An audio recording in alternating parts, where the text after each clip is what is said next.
Hello students, so we are solving black book and this is sequence and series. और आज हम question number 51 से लेके 60 तक के सवाल करने वाले हैं। तो चलिए स्टार्ट करते हैं क्वेश्चन नंबर 51 से। Number of terms common in two sequence, दो सीक्वेंस दी हुई है अपने को, ठीक है, और इनमें पूछ रहे हैं इनमें कितने टर्म्स कॉमन है। तो भाई पहला टर्म तो दिख ही रहा है कि सबसे पहले तो चलो एक काम करो, 17, 21, 25 से लेके 417 तक कॉमन डिफरेंस देखो, 4 4 का आ रहा है, ठीक है। और दूसरी सीक्वेंस एक दी है 16, 21, 26 और ये जा रही है 466 तक, इसका कॉमन डिफरेंस 5 5 का आ रहा है।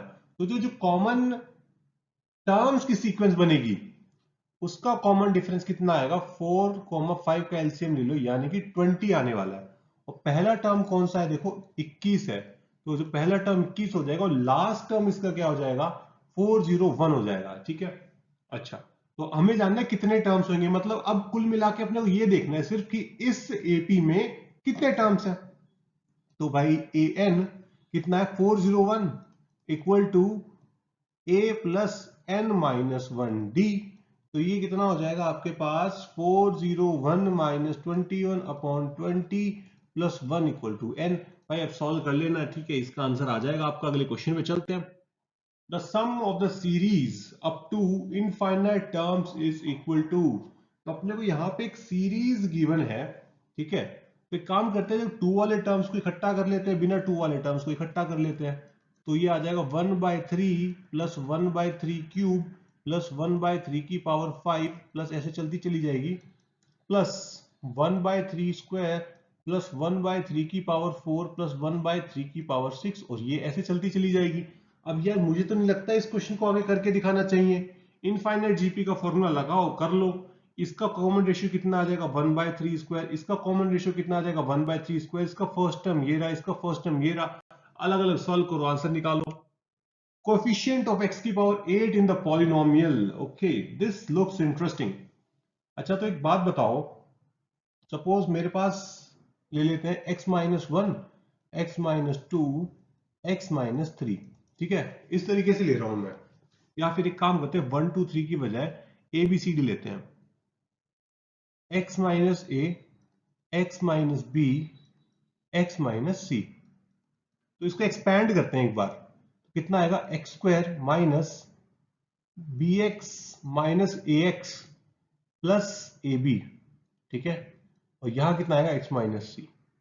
तो यहां कितना आ जाएगा, x² minus a plus b x plus a b, और यहां आ जाएगा x-c। यहां आएगा x³ माइनस cx², ठीक है। और फिर आएगा minus a plus B x², और फिर यहां आ जाएगा plus c times of a plus b x plus a b x minus a B c, ठीक है।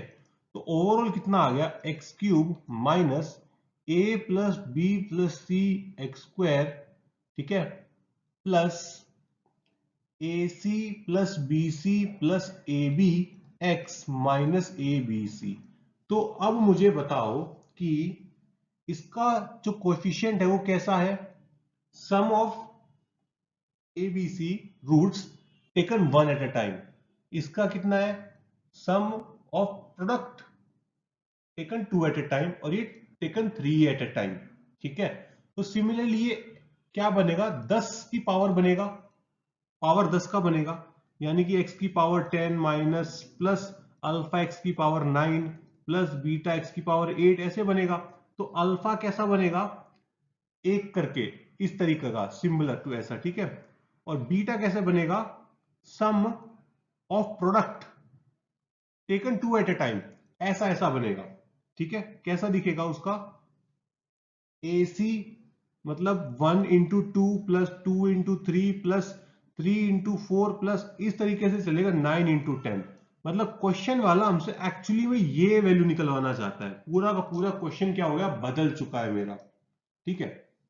और एक सवाल ऐसा मिलता जुलता हम कर चुके हैं जहां पे हमने ये प्रोडक्ट निकाला था। कैसे निकाला था, अब वो भी बताता हूं मैं, देखो। अब उसको भी समझने के लिए एक रेफरेंस लो। a plus B plus C का होल स्क्वायर कितना होता है, a² plus B square plus C square minus plus twice of A B plus BC plus CA। ठीक बात है। तो अगर मैं आपसे पूछूं कि भाई समेशन R, पूछ रहा हूं समेशन A कितना होगा, समेशन A का होल स्क्वायर कितना हो जाएगा, समेशन A स्क्वायर, ठीक है, plus twice of summation A into B। सही बात है, ऐसे ही लिखा जाएगा। आप देख रहे हो कैसे हम छोटे छोटे कॉन्सेप्ट्स को जनरलाइज करके बड़े क्वेश्चंस में लगा रहे हैं, छोटी छोटी जानकारी को। यही कैसे आएगा, प्रैक्टिस करने से आएगा, दिमाग बढ़ेगा इन सब चीजों से, ठीक है। तो हमें क्या जानना है, हमें ये प्रोडक्ट जानना है। तो summation a b equal to कितना हो जाएगा, समेशन ए का whole square minus summation a square upon 2। तो बस यार कुछ नहीं, हो गया सवाल सॉल्व अपना बस लगभग। तो ये समेशन ए कितना हो जाएगा, 1 प्लस 2 प्लस 3 प्लस 10 तक होल स्क्वायर माइनस यहां कितना आ जाएगा, 1 square plus 2 square plus 10 square तक चला जाएगा अपॉन 2। अब देखो ये वैल्यू भी आप आराम से बता सकते हो, ये वाली वैल्यू बड़े आराम से बता सकते हो, ये भी आराम से बता सकते हो, बस यार रख देना, सॉल्व कर लेना। ठीक है, आई होप आपको ये क्लियर हुआ होगा, क्योंकि थोड़ा अच्छा सवाल था ये। और नहीं आया है तो भाई वो कमेंट करके बताना, ठीक है, फिर से इस पे एक बार जरूर डिस्कशन करेंगे अपन। अगले क्वेश्चन पे चलते हैं, क्वेश्चन नंबर 54। अरे यार इस सवाल पे तो लग रहा है टाइम वेस्ट है ये। Limit n tends to infinity 1 cube plus 2 cube plus ऐसे करके इकट्ठा कर लो टर्म्स को, ठीक है, माइनस 1 स्क्वायर प्लस 2 स्क्वायर से लेके n स्क्वायर तक अपॉन n की पावर 4। अब आगे नहीं करने वाला हूं भाई, मैं आगे चल रहा हूं सेम से, मतलब पता नहीं कितनी बारी करें इसको। Question number 55, if this has positive real roots only then a minus b की वैल्यू पूछ रहा है। तो अपन मान लेते हैं इसकी रूट भाई अल्फा बीटा गामा और डेल्टा है। तो अगर मैं सम ऑफ रूट्स पूछूं तो सम ऑफ रूट्स कितना आएगा यहाँ पे, 32/16 यानी कि 2, ठीक है। और प्रोडक्ट ऑफ रूट पूछूं अल्फा बीटा गामा, वो कितना आ जाएगा आपके पास, आ जाएगा 1/16। अब लगाते हैं अपन M G M, M greater than equal to G M होता है।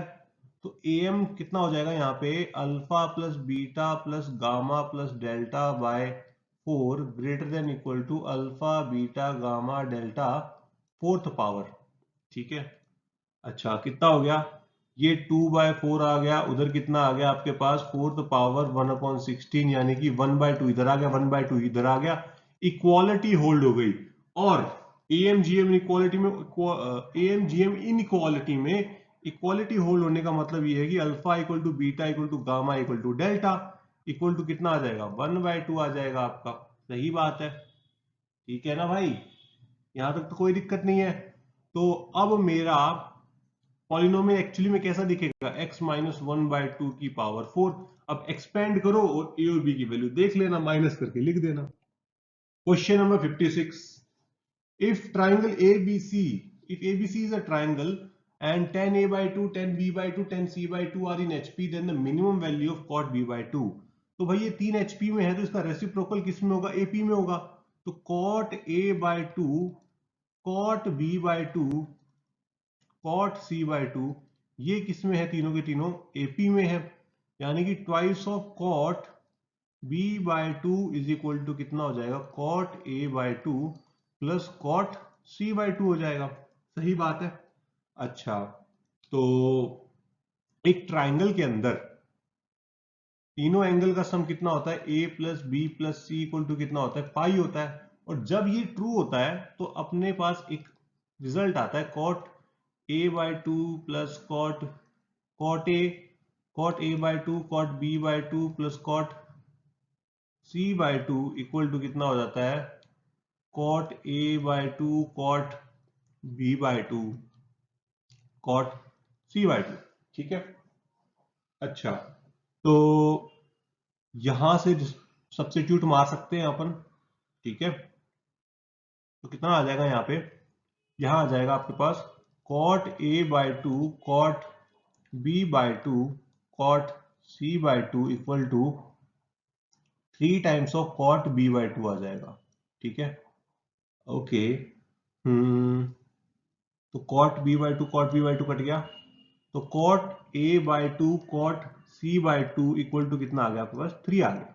ठीक है, अभी तो लग रहा है कि पता नहीं अपन कहाँ जा रहे हैं, कुछ बात बन नहीं रही, मिनिमम की तरफ तो पहुंच ही नहीं रहे, बट अभी रुको, मिनिमम निकालने के लिए क्या करते हैं अपन, AMG इनइक्वालिटी लगाते हैं। तो लगाते हैं AMGM इनइक्वालिटी किस किस पे, cot a by two plus cot c by two upon two greater than equal to under root cot a by to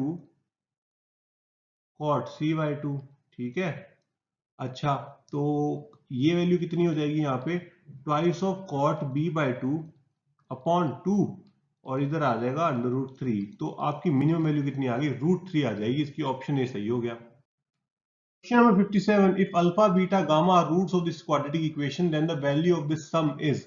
पता नहीं, ये क्वेश्चन तो ऐसा लग रहा है जैसे अपन ने करा था, करा हुआ क्वेश्चन लग रहा है ये तो। भाई इसको सिंपली ऐसा लिख सकते हैं अपन, एक्सपेंड करके alpha square plus alpha cube, ठीक है, प्लस बीटा स्क्वायर प्लस चलता रहेगा। तो यहाँ कितना आ जाएगा, इनफाइनाइट जीपी का sum alpha upon 1 minus alpha plus beta upon 1 minus beta आ जाएगा। ठीक है, तो ये इसको मल्टीप्लाई करते हैं, alpha plus beta minus twice of alpha beta आ जाएगा, और नीचे आ जाएगा आपके पास 1 माइनस अल्फा प्लस बीटा। ठीक है, और यह कितना बन जाएगा आपके पास, प्लस अल्फा बीटा। अब product of root, sum of root तो भाई पता लगा ही सकते हो आराम से, क्योंकि आपको पॉलिनोमियल ऑलरेडी गिवन है। अगले क्वेश्चन पे चलते हैं। Question number 58, sum of this series 2 square plus 2 times of 4 square plus 3 times of 6 square up to 10 terms. तो इसमें से देखो एक काम करते हैं अपन, 2 स्क्वायर कॉमन निकाल लेता हूँ। 2 स्क्वायर कॉमन निकालूंगा तो यहाँ 1 बचेगा, यहाँ बच जाएगा आपके पास 2 इंटू 2 स्क्वायर, ठीक है, प्लस 3 इंटू 3 स्क्वायर बच जाएगा, और ऐसे चलता चला जाएगा। तो एक्चुअली में ये बन क्या गया, 1 प्लस 2 क्यूब प्लस 3 क्यूब। अब यार देखो, ये तो फॉर्मूला पता ही है अपने को, 1 प्लस 2 क्यूब प्लस 3 क्यूब का फॉर्मूला लगा देना और आंसर निकाल लेना। अगले क्वेश्चन पे चले। क्वेश्चन नंबर 59, क्वेश्चन नंबर 59 में हमें क्या दिया है, a plus b equal to 6 दिया हुआ है, और अपने को मिनिमम वैल्यू निकालनी है किसकी, 4 by a plus 1 by b, और इसमें अपन लगाने वाले हैं am greater than equal to hm। Harmonic mean की सहायता लेंगे इस बार अपन। ठीक है, तो हार्मोनिक मीन लगाते हैं a by two plus a by two plus b, क्योंकि देखो मुझे 4 बाई a चाहिए ना, तो a बाई टू तो करना ही पड़ेगा 2 बार। ठीक है, तो ये अपॉन 3, और ये ग्रेटर देन इक्वल टू हो जाएगा 3 upon 2 by a plus 2 by a plus 1 by b. ठीक है, तो इधर बन जाएगा a plus b upon 3 greater than equal to 3 upon 4 by a plus 1 upon b. सही है। अच्छा, तो a प्लस बी की वैल्यू कितनी है, 6 गिवन है, तो ये 2 greater than equal to 3 4 upon a plus 1 upon b. तो यहां से आपके पास मिनिमम वैल्यू कितनी निकल के आ रही है, वो हो जाएगी 3 बाय 2। तो ऑप्शन सही कौन सा बैठ रहा है, डी सही ऑप्शन बैठ रहा है। चलो भाई आगे चलते हैं, और अब हम आ गए हैं अपने अपने आखिरी सवाल पे। ठीक है, the first term of infinite GP is the value of x satisfying this equation and the common ratio is this. मतलब कुल मिला के एक दो चीजें मिला जुला के अपने को सवाल दिया है यहाँ पे। सबसे पहले log 4, पहले a निकालने के लिए काम करेंगे अपन, इसको सॉल्व करेंगे अपन a निकालने के लिए। तो भाई लॉग को निपटाना पड़ेगा सबसे पहले, तो तभी कहानी आगे बढ़ेगी। तो ये 2 माइनस एक्स हो गया, सो 4 की power x minus 15 equal to 4 की पावर 2 माइनस एक्स। तो ये कितना हो जाएगा अपने पास, 4 की power x minus 15 equal to 16 upon 4 की पावर x। तो ये हो गया 4 की पावर 2x माइनस 15 इंटू 4 की पावर x इक्वल टू 16। और अगर मैं 4 की पावर x को एक बार के लिए t लेट कर लूं, तो मेरे पास कितना आ जाएगा, ये t square minus 15t minus 16 equal to 0। तो यहां से t की वैल्यू क्या निकल के आ जाएगी, t की वैल्यू एक तो आ जाएगी आपके पास 16, और t की वैल्यू एक आ जाएगी -1। और t क्योंकि एक्सपोनेंशियल फंक्शन है जो कि नेगेटिव नहीं होता, तो इसको रिजेक्ट कर दो। तो t की वैल्यू कितनी आई है, 16 आई है ना। तो 4 की power x equal to 4 square, तो x की वैल्यू आ गई 2, यानी कि ये आपका हो गया फर्स्ट टर्म। ठीक है भाई, तो आगे चलते हैं। अब निकालेंगे इसका कॉमन रेशियो। तो पहले cos ऑफ 2011 पाई अपॉन 3 को सॉल्व करते हैं, जिसको मैं कैसे लिख सकता हूं, 6670 पाई प्लस पाई बाय 3, इस तरीके से लिख सकता हूं। सही बात है, कोई दिक्कत नहीं है इसके अंदर। तो क्योंकि ये भाई इवन पाई है तो ये कितना हो जाएगा, cos पाई बाय 3, यानी कि 1/2। ये क्या आपका आ गया, कॉमन रेशियो आ गया। अब कॉमन फर्स्ट टर्म पता चल गया 2, कॉमन रेशियो आ गया 1/2, तो सम निकाल लो इसका फटाफट, 2/1/2, यानी कि 4 ऑप्शन सही हो जाएगा, यानी कि सी इसका सही है। तो भाई एक आध कुछ सवाल बहुत अच्छे थे, ठीक है, कुछ सवाल एकदम लल्लू लल्लू लाल सवाल भी थे। तो भाई आपको मजा आया होगा करके, आपसे सवाल बनने भी लगे होंगे, प्रैक्टिस भी अच्छी हो रही होगी। तो आपसे मिलेंगे अगली वीडियो में अगले 10 सवालों के साथ। टाटा।